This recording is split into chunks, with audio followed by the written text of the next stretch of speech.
Hello friends, स्वागत है आप सभी का आपके अपने चैनल बीए स्टडी में। दोस्तों आज हम आपसे बात करने वाले हैं बीए थर्ड ईयर के आपके जियोग्राफी का भूगोल का पेपर 1 के चैप्टर नंबर 3 के बारे में, जिसका नाम है यूरोप में पुनर्जागरण काल की प्रसिद्ध यात्राएं और उनकी भौगोलिक खोज। देखिए, इससे पहले हमने चैप्टर 1 और चैप्टर 2 को पूरे डिटेल में आपको समझा दिया है, तो अगर आपने वो वीडियो नहीं देखी है तो प्लीज चैनल पर जाकर के आप वो वीडियो देख लीजिए। तो आज का हमारा चैप्टर है कि यूरोप में पुनर्जागरण काल में कौन कौन सी यात्राएं किया गया और उनकी भौगोलिक खोज क्या थी, उसके बारे में हमें बात करना है। तो चलिए स्टार्ट करते हैं। पुनर्जागरण काल की अगर बात करें तो 12वीं से 15वीं शताब्दी तक भौगोलिक विकास के लिए बहुत महत्वपूर्ण माना जाता है इस काल को। इस काल को भूगोल का पुनर्जागरण काल भी कहा जाता है। 12वीं से 15वीं शताब्दी तक जो टाइम पीरियड था, इसको भूगोल का पुनर्जागरण काल कहा जाता है। पुनर्जागरण काल में भूगोल का विकास निम्न सिद्धांतों को आधारभूत मानते हुए किया गया। कौन कौन से सिद्धांत थे जिनको आधारभूत मानते हुए इनका जो है यात्राओं का या उनके भूगोल के विकास में कौन कौन सी चीजें ऐसी थी जिनको आधार मानते हुए इसका सिद्धांतों का विस्तार किया गया, उसके बारे में बात किया गया। आइए देखते हैं। इसमें पहला था आपका सामान्य वैज्ञानिक प्रगति। सामान्य वैज्ञानिक प्रगति क्या होता है? तो सामान्य वैज्ञानिक प्रगति नियम में बात किया गया है लियोनार्ड दी विंची के द्वारा, जिनका जन्म हुआ था 1452 ईस्वी में और उनकी मृत्यु हुई थी 1518 ईस्वी में। इनके बीच में इनका टाइम पीरियड माना जाता है, जिन्होंने सर्वप्रथम यह सिद्धांत प्रतिपादित किया कि पर्वत समुद्रों के भीतर से उभरे हुए हैं। यानी कि जो हमें माउंटेन्स दिखाई देते हैं, जो पर्वत दिखाई देते हैं, वो समुद्र की गोद से यानी कि समुद्र के भीतरी हिस्से से निकले हुए हैं। अगर आप बात करेंगे ये सिद्धांत अभी तो पूरी तरह से प्रैक्टिकली दिखा दिया गया है, इसको इसके बारे में पूरी तरह से जांच हो चुका है कि जितना पार्ट हमें पर्वत का ऊपर दिखाई देता है उसका 9 गुना भाग जमीन के अंदर होता है। तो इस बारे में उन्होंने बताया था। भूगोल की दृष्टि से सर्वाधिक महत्वपूर्ण एवं क्रांतिकारी जो अवधारणा थी वो कॉपरनिकस ने प्रस्तुत किया। उन्होंने पश्चिमी जगत में यह तथ्य स्थापित किया कि पृथ्वी जो है वो सौरमंडल के केंद्रस्थ सूर्य की परिक्रमा करता है, कि जो हमारी पृथ्वी है ये सूर्य की परिक्रमा करता है। सूर्य है, सूर्य की परिक्रमा हमारी पृथ्वी करती है। इससे पहले क्या कॉन्सेप्ट था कि हमारी ये पृथ्वी है, ये अर्थ है, और सूर्य जो ये सन है ये परिक्रमा कर रहा है, या और ग्रह जो है वो परिक्रमा करते हैं हमारी पृथ्वी की। अभी तक ऐसा कॉन्सेप्ट था, लेकिन जब कॉपरनिकस ने बताया कि नहीं, ऐसा नहीं है, बल्कि सूर्य स्थिर है और सूर्य के चारों तरफ ये जो ग्रह हैं ये परिक्रमा करते हैं, और हमारी पृथ्वी भी क्या है, एक ग्रह है जो कि सूर्य की परिक्रमा करती है, और इनको सौर परिवार कहा जाता है। तो इस तरह से कॉपरनिकस ने इस अवधारणा को बताया। तो इस तरह से धीरे धीरे सामान्य भूगोल की वृद्धि होनी शुरू हुई और भूगोल की प्रगति होना स्टार्ट हो गया। इसके बाद दूसरा आता है जिससे भूगोल का, जिस आधार को मानते हुए भूगोल के विषय में ज्यादातर ज्ञान अर्जित किया गया, वो दूसरा है आपकी अन्वेषण यात्राएं। यानी कि जो यात्राएं किया, जो पुर्तगाल के टाइम पीरियड में अगर बात करें, उस टाइम पीरियड में जब पुनर्जागरण हो रहा था, तो पुर्तगाल और स्पेन ये दो ऐसे कंट्री थे जहां से लोग निकले पूरी दुनिया की यात्रा करने, पूरी दुनिया से कनेक्ट करने कि कहां कहां से लोगों तक हम मिल सकते हैं। तो इसमें सबसे पहला नाम आता है अन्वेषण यात्राओं की लिस्ट में, पहला नाम आता है पीटर एपियन का, जिनका टाइम पीरियड था 1495 ईस्वी से 1522 ईस्वी तक। पीटर एपियन का टाइम पीरियड आता है। इनका जन्म जो है जर्मनी के सैक्सली नामक स्थान पर हुआ था। ये नक्षत्र और मानचित्र के विद्वान थे। किसके विद्वान थे? नक्षत्र और किसके? मानचित्र के। नक्षत्र और मानचित्र, ये नक्षत्र और मानचित्र के विद्वान थे, इसलिए इन्होंने बहुत सारी चीजें इसके विषय में काम किया था। इन्होंने विश्व मानचित्र और पृथ्वी के ग्लोब की रचना की 2 महत्वपूर्ण पुस्तकें दिया। उन 2 महत्वपूर्ण पुस्तकों में किसका नाम आता है? पहला पुस्तक का नाम आता है आपका एस्ट्रोनॉमिकल सियोलॉजिकम, यानी कि ये खगोल आंकड़ों का संग्रह था, उस पर बात किया है। और दूसरी बुक थी इनकी कॉस्मोग्राफिक लीबर। तो ये 2 बुक्स इनकी बहुत फेमस हुई और इसमें इन्होंने भूगोल के बारे में बहुत कुछ ज्ञान दिया है। इसमें भूगोल के प्रत्यक्ष संबंध रखने वाले तथ्यों का विश्लेषण किया गया है। एपियन ने भी टालमी की तरह ही टेरोग्राफी और कोरोग्राफी में भी भेद बताया है। उन्होंने बताया है कि जो टोपोग्राफी है वो क्या है, एक एक स्थल का विवरण प्रस्तुत करता है, जबकि कोरोग्राफी क्या है, विभिन्न स्थानों के पारस्परिक संबंध क्या है उसके बारे में वह वर्णन किया गया है कि एक स्थान से दूसरे स्थान को कंपेयर करके वहां की क्या चीजें यहां पर उपलब्ध है या यहां की क्या चीजें वहां से कनेक्ट होती हैं। इस तरह से इन्होंने इस बारे में बताया था। इन्होंने विश्व को जो है 5 जलवायु कटबंधियों में विभक्त किया था कि 5 टाइप के जलवायु कटबंध है जहां पर हम विश्व को बांट सकते हैं। किंतु यूनानियों की यह मान्यता कि उष्ण कटिबंधी में मानव निवास संभव नहीं है तो सही नहीं माना गया इसको, क्योंकि इसने यात्राएं भी किया और उसके आधार पर उसने बताया कि जो उष्ण कटिबंधीय क्षेत्र है वहां भी मानव निवास कर सकते हैं। दूसरा इसमें नाम आता है अन्वेषण यात्राओं में सोबिविसन म्यूस्टर का, जिसका टाइम पीरियड की अगर बात किया जाए 1489 से 1552 ईस्वी तक इसने अपना टाइम दिया, जिसमें उसने बहुत सारी यात्राएं की। तो अगर इसके बारे में आमतौर पर हम अगर बात करें कि इसके सामान्य परिचय की, तो 16वीं शताब्दी में यह प्रसिद्ध जर्मन भूगोलवेत्ता था। इन्होंने हाइडलबर्ग विश्वविद्यालय में शिक्षा भी दिया था। खगोल शास्त्र के अध्ययन में इनकी बड़ी गहरी रुचि थी और जिस कारण से ये काफी आगे तक गए। लैटिन भाषा में लिखी गई अनेक जो पुस्तकें थी उसका इन्होंने जर्मन भाषा में अनुवाद किया, जिससे कि जर्मन के लोगों को आम रूप से भूगोल के बारे में कुछ अधिक जानकारियां मिल सके। खगोल शास्त्र के अतिरिक्त इनका मानचित्र में भी काफी योगदान रहा। ये विश्व के मानचित्र को इन्होंने बड़ी गहराई से अध्ययन किया और उस पर अपने विचार दिए और खुद के मानचित्र बनाने में भी इसने बहुत ज्यादा सहयोग किया। इनकी एक बुक थी जिसका नाम था कॉस्मोग्राफिका, जिसका अर्थ होता है ब्रह्मांड विज्ञान। इसमें इन्होंने ब्रह्मांड के बारे में बताया।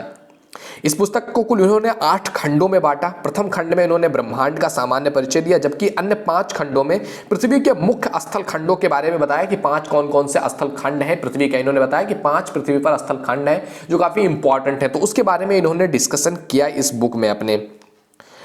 डॉन नदी द्वारा यूरोप को एशिया से अलग बताया कि एक नदी है, डॉन नाम की एक नदी है, इधर यूरोप है और इधर एशिया है। इस तरह से उन्होंने बताया कि इस तरह से अलग है यूरोप और एशिया किस किस नदी के द्वारा, डॉन नदी के द्वारा।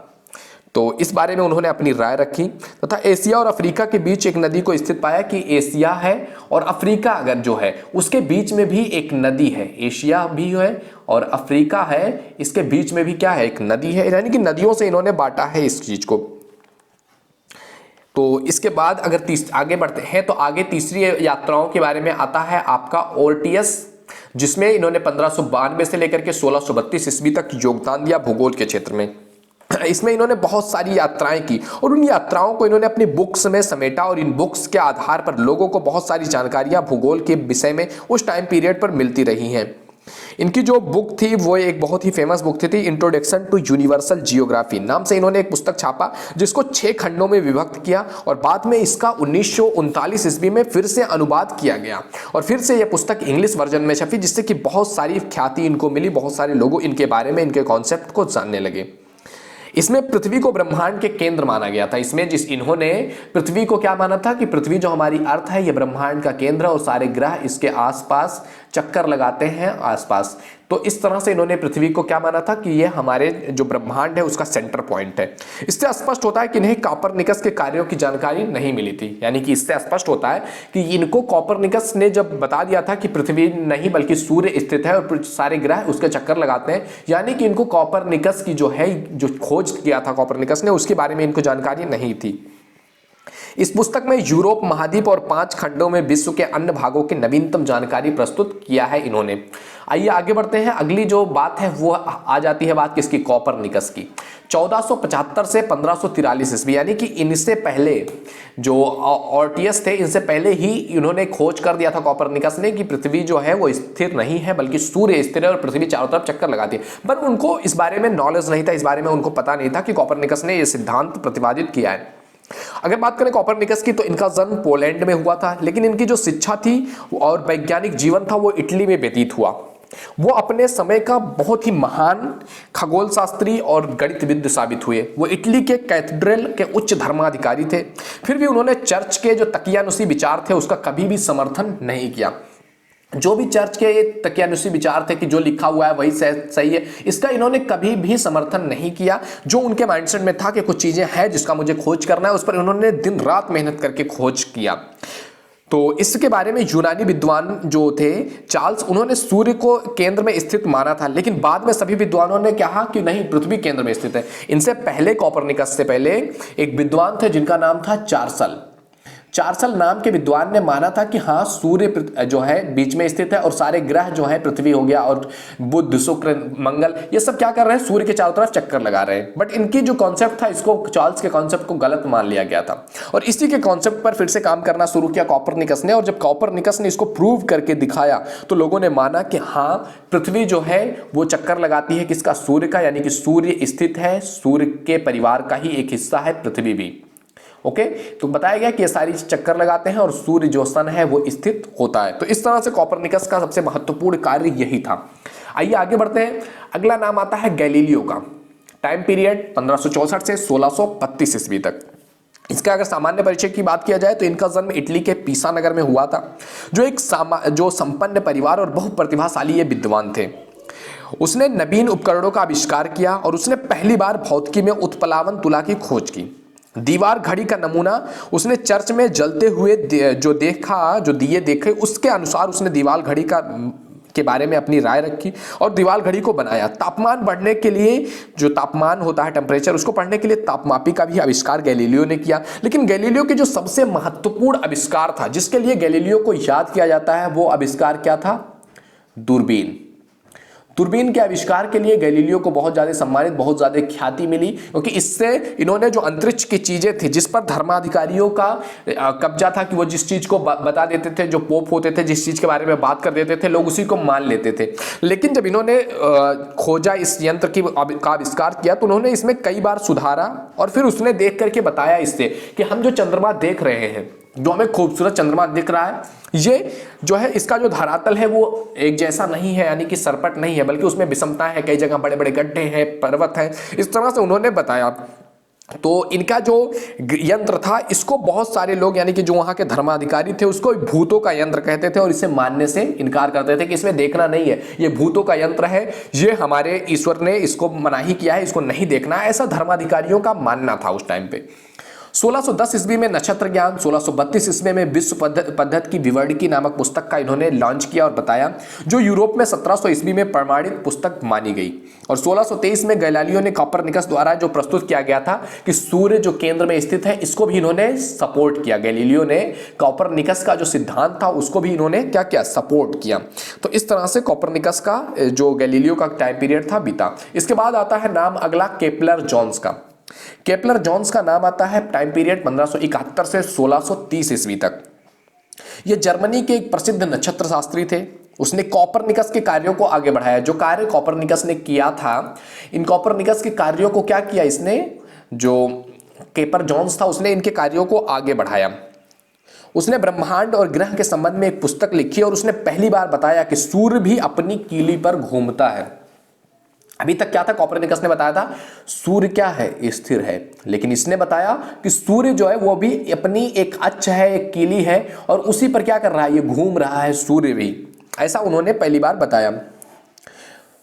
तथा विभिन्न ग्रह केंद्र की परिक्रमा करते हैं, जो इसका मार्ग वृत्ताकार ना होकर के अंडाकार। अभी तक क्या था कि सूर्य के चारों तरफ गोलाकार रूप में चक्कर लगाते हैं, बट इसने कहा कि सूर्य के चारों तरफ गोलाकार नहीं, बल्कि सूर्य है, उसके चारों तरफ जो ग्रह है वो अंडाकार रूप में चक्कर लगाते हैं। इनका जो गति है, उनकी जो परिधि है, वो अंडाकार है, गोलाकार नहीं है। ऐसा इन्होंने पहली बार बताया। इस प्रकार उसने टालेमी द्वारा प्रतिपादित वृत्तीय घूर्णन मार्ग की कल्पना को अस्वीकृत कर दिया। टालेमी ने जो बताया था कि वृत्तीय यानी कि गोल गोल घूम रहे हैं, उसको उन्होंने अस्वीकृत कर दिया। और उन्होंने ग्रहों के गति, उनके नियम, उनकी क्या औसत दूरी है या प्रतिकाल, उनका क्या चाल है, किस रूप में, इन सब के बारे में अपने विचार दिए और वो काफी हद तक सही भी थे। आगे बढ़ते हैं। इसके बाद अगला नाम आता है जियोग्राफी यानी कि भूगोल के क्षेत्र में योगदानों में नाम आता है अगला वास्को डी गामा का।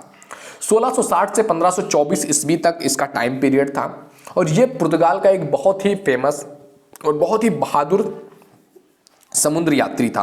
पुर्तगाली खोज यात्रियों में इसका नाम बहुत ही महत्वपूर्ण है। उसने पश्चिमी यूरोप से भारत पहुंचने के लिए मार्ग की खोज किया था। पश्चिमी यूरोप का इससे पहले भारत से कोई कनेक्शन नहीं था कि किस मार्ग से भारत पहुंचा जा सके। कभी कभी नाम सुना था कि हाँ भारत सोने की चिड़िया है, लेकिन वहां तक पहुंचने के लिए बहुत सारे लोग आने की कोशिश किए। इससे पहले कोलंबस भारत के समुद्री मार्ग की खोज करना चाहता था, लेकिन वो इस कार्य में असफल रहा, जिससे पुर्तगाली नाविकों के लिए यह कार्य चुनौतीपूर्ण था। वास्को डी गामा एक बहुत ही साहसी नाविक था। उसने पुर्तगाली सेना में, अपनी सेना में भी उसने बहुत सारी सेवाएं दी थी और पुर्तगाल के राजा ने वास्को डी गामा को भारत के समुद्री मार्ग की खोज करने का जो कॉन्सेप्ट था उसको समझाया कि तुम भारत की खोज करोगे, भारत की खोज, हम भारत तक कैसे पहुंचे, इसका रास्ता तुम बताओगे कि पुर्तगाल अगर यहाँ है, इंडिया यहाँ है, तो बीच में समुद्र है, बहुत सारे द्वीप भी बीच बीच में आ रहे हैं, तो कैसे हम जाएं जिससे हम भारत तक पहुंच सके, उसके लिए तुम्हें रूट निकालना है।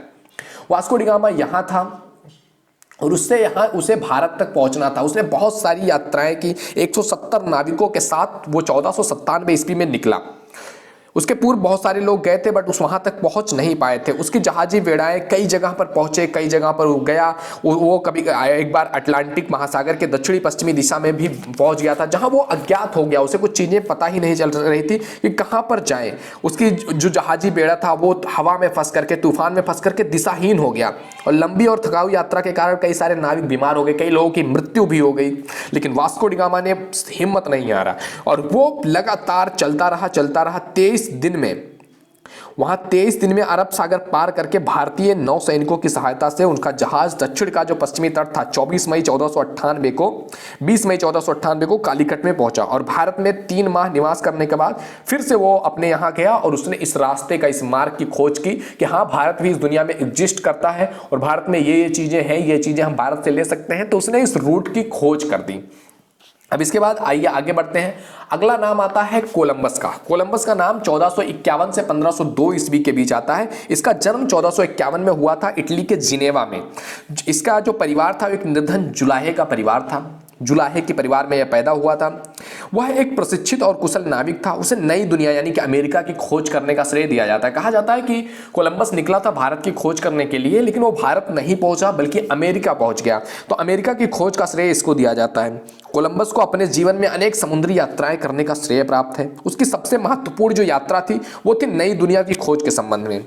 उसने जब वो निकला, रानी इजाबिला से मिला। स्पेन की रानी थी रानी इजाबिला, और वहाँ उन्होंने इसको फंड किया था कि तुम जाओ समुद्री यात्रा करने के लिए। तो 1492 ईस्वी में रानी इजाबिला के संरक्षण में भारत की यात्रा इसने प्रारंभ किया। मैं जा रहा हूँ भारत की यात्रा करने, यानी कि भारत के रास्ते की खोज करने। वह अपनी यात्रा 3 अगस्त 1492 ईस्वी को स्पेन के पोलोस जो नाम है वहां से एक बंदरगाह है, वहां से आरंभ करता है और 9 दिसंबर 1493 ईस्वी को विषम बाधाओं के मध्य अंध सागर को पार करता हुआ कनारी द्वीप पर पहुंचता है और यहां से पुनः यात्रा शुरू करता है और क्यूबा, जिनेवा, हेटी द्वीपों की खोज की। और उसने तृतीय सागरीय यानी कि 1496 ईस्वी में ट्रिनिडाड करके और ऑरोनिक नदी की खोज की और नदी के मुख को अजगर के मुंह यानी कि ड्रैगन्स माउथ की संज्ञा दी कि ये जो नदी है ओरनिकी, इसका जो मुंह है वो अजगर के मुंह जैसा है। अंतिम और चौथी यात्रा उसने 1502 में प्रारंभ की और यात्रा करता हुआ पश्चिमी द्वीप समूह पर पहुंचा।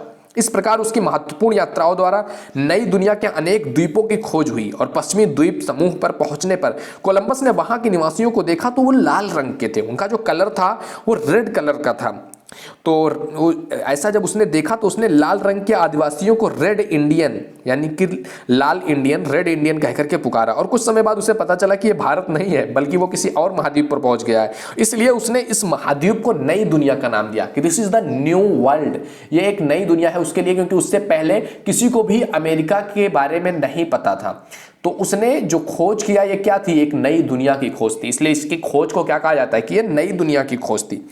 क्रिस्टोफर कोलंबस टालमी द्वारा बताए गए पृथ्वी से संबंधित अनेक तथ्यों को उचित माना गया है और पृथ्वी का जो आकार है उसके गोलाकार होने की भी श्रेणी इसी ने दिया था।